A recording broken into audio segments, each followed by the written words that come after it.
جرم کر چکا ہوں، میں نے ہی اسے گلا گھونٹ کر مارا ہے۔ عامر نے گھمبیر لہجے میں جواب دیا۔ ایسا کیا ہو گیا تھا؟ تو کیوں مجھے الجھا رہا ہے دوست؟ صاف صاف بتانا آخر کیا ہوا تھا جو تو نے یہ قدم اٹھا لیا؟ میری جھنجھلاہٹ پر عامر نے مجھے نظر بھر کر دیکھ کر ٹھنڈی آ بھری اور پھر کہنے لگا، میرے دوست ہاشم، ضروری نہیں کہ ایک شوہر اپنی بیوی سے صرف اسی لیے نفرت کرے، اسے قتل کرے کہ وہ پاک دامن نہیں۔ عالیہ بہت اچھی عورت تھی، با حیات تھی، با کردار ہونے کے ساتھ ساتھ وہ سلیقہ مند بھی تھی۔ شادی کے بعد اس کے ہاتھ کے ذائقے دار کھانے کھا کھا کر اور گھریلو امور میں اس کی مہارت دیکھ کر میں اس کا اور بھی شیدائی ہو گیا تھا۔ ایک شوہر کو اور کیا چاہیے کہ جب اس کی محبت اس کی بیوی بن کر اپنے شوہر کی زندگی اور گھر دونوں کو جنت بنا دے۔ عالیہ کو اچھے اچھے کھانے بنانے کا بے حد شوق تھا۔ وہ خوبصورت تو تھی ہی، مگر ساتھ ہی اس کو خود کو اور گھر کو بھی سجانے کا بے حد شوق تھا۔ وہ آئے دن مجھے لسٹیں تھما دیتی تھی کہ یہ لا دو، وہ لا دو۔ شروع میں تو میں بخوشی اسے تمام من پسند اشیاء فراہم کرتا رہا، مگر جب محض 6 ماہ میں ہی میرا سارا بینک بیلنس ختم ہو گیا تو میں نے پریشان ہو کر عالیہ سے اس بات کا تذکرہ کیا کہ عالیہ، ہمیں اپنے اخراجات کو کنٹرول کرنا ہوگا، ورنہ بصورت دیگر میرے لیے بڑے مسائل کھڑے ہو جائیں گے۔ اللہ نے چاہا تو کل ہم صاحب اولاد بھی ہو جائیں گے، تب تو بچت کرنا ناممکن ہو جائے گا، اسی لیے ہمیں ابھی سے ہی سنبھل کر چلنا ہوگا۔ میری بات سن کر عالیہ نے میری تائید کرنے کی بجائے میرے ساتھ الٹا بحث کرنا شروع کر دی۔ کیا مطلب ہے تمہارا؟ میں فضول خرچی کرتی ہوں؟ ارے جو کچھ کرتی ہوں تمہارے اور تمہارے گھر کے لیے کرتی ہوں۔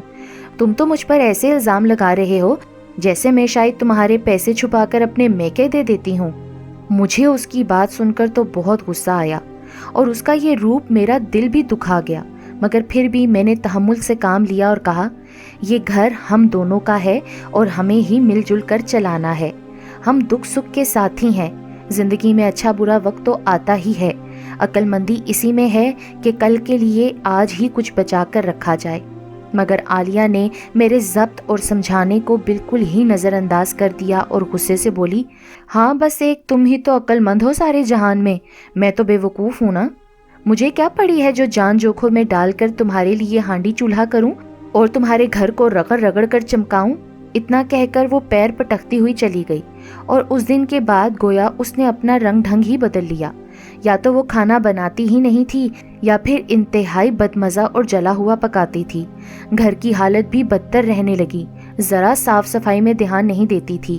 میں اس سے کوئی بات کرتا تو سیدھے منہ مجھے جواب نہ دیتی، مجھ سے کٹی کٹی رہنے لگی تھی، اور کبھی کوئی ضروری بات کرتی بھی تو ایسے جھڑک کر جیسے کسی نوکر یا غلام سے بات کر رہی ہو۔ گھر کی پریشانیوں اور آئے دن کی ناچاکیوں کے باعث آفس میں میری کارکردگی خراب ہونے لگی۔ میں آفس میں بیٹھا ہوتا تو گھر کی چیخ چیخ میرے ذہن میں چلتی رہتی، میرا بالکل بھی کام میں دل نہیں لگتا تھا، ہر وقت گھریلو مسئلے مسائل کے بیچ میں الجھا رہتا تھا۔ پھر ایک دن بے دہانی میں کی گئی بڑی غلطی کے سبب مجھے نوکری سے فارغ کر دیا گیا۔ میں لوٹا لٹایا قسمت کو روتا پیٹتا گھر آیا اور عالیہ کو اپنی بپتا سنائی تو اس عورت نے شوہر سے ہمدردی کرنے کی بجائے تمام حدیں ایک ہی جسم میں عبول کر لیں۔ یا اللہ، تو نے کہاں میری قسمت پھوڑ دی ہے؟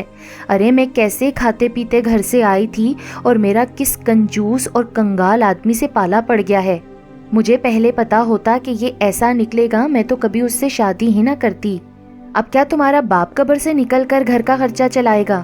ارے جب تم شادی کر کے بال بچوں کا بوجھ اٹھا ہی نہیں سکتے تھے تو شادی کرنے کی کیا پڑی تھی؟ میرے بچے پیدا ہو جائیں گے تو یہ بھکڑ کہاں سے ان کو کھلائے گا؟ ہائے اماں، کیسے بھوکے ننگے کے سنگ باندھ دیا مجھے، نہ خاندان، نہ ذات پات، نہ رہنے اوڑھنے کا سلیقہ۔ گنوار کہیں کے، بیوی کیوں لائے تھے؟ باندھی خرید لاتے نا اپنے لیے۔ اس کے بین اور دہائیاں سن کر میرا تو سر پھٹنے لگا تھا اور اس کا خوبصورت چہرہ مجھے کسی ڈائن اور ناگن کی مانند دکھائی دینے لگا تھا، جس کی گز بھر لمبی زہریلی زبان شعلے اگل رہی ہو۔ پھر میں نے دونوں ہاتھوں سے اس کا گلا دبا ڈالا تاکہ اس کی آواز ہمیشہ ہمیشہ کے لیے بند ہو جائے۔ اگر میں ایسا نہ کرتا تو شاید میرا اپنا دل بند ہو جاتا، خبیث عورت کہیں کی نہ ہو تو۔ یہ سب بتاتے ہوئے عامر دانت کچکچانے لگا، وہ جذبات کی شدت سے ہانپنے لگا اور میں اس کا شانہ تھپ تھپاتے ہوئے سوچنے لگا، ہر خبر کا پس منظر ہمیشہ ایک نہیں ہوتا، ہر مرد اپنی عورت کو اس لیے نہیں مارتا کہ وہ بد چلن ہے، بلکہ مرد نافرمان اور بد زبان عورت سے بھی بیزار ہو جاتا ہے۔ اور یہ تو آپ نے بھی پھر سنا ہوگا کہ جب جب عورت کی زبان چلتی ہے تب تب مرد کا ہاتھ اٹھتا ہے۔ جو بیوی اپنے شوہر کو ساسوں کی طرح کوسنے اور تانے دیتی ہے نا، وہ اپنے مرد کے دل سے اتر جاتی ہے۔ کامیاب عورت وہی ہوتی ہے جو اپنے شوہر کا دکھ سکھ بانٹتی ہے، ہر حالات میں اس کے ساتھ خوش اسلوبی سے نبھا کرتی ہے۔ یہ زبان ہی ہے جو انسان کو تخت بھی دکھاتی ہے اور تختہ بھی۔ مرد حضرات کو بھی چاہیے کہ وہ اپنے غصے کو کنٹرول میں کریں، کیونکہ کسی ایک انسان کا قتل پوری انسانیت کا قتل ہے۔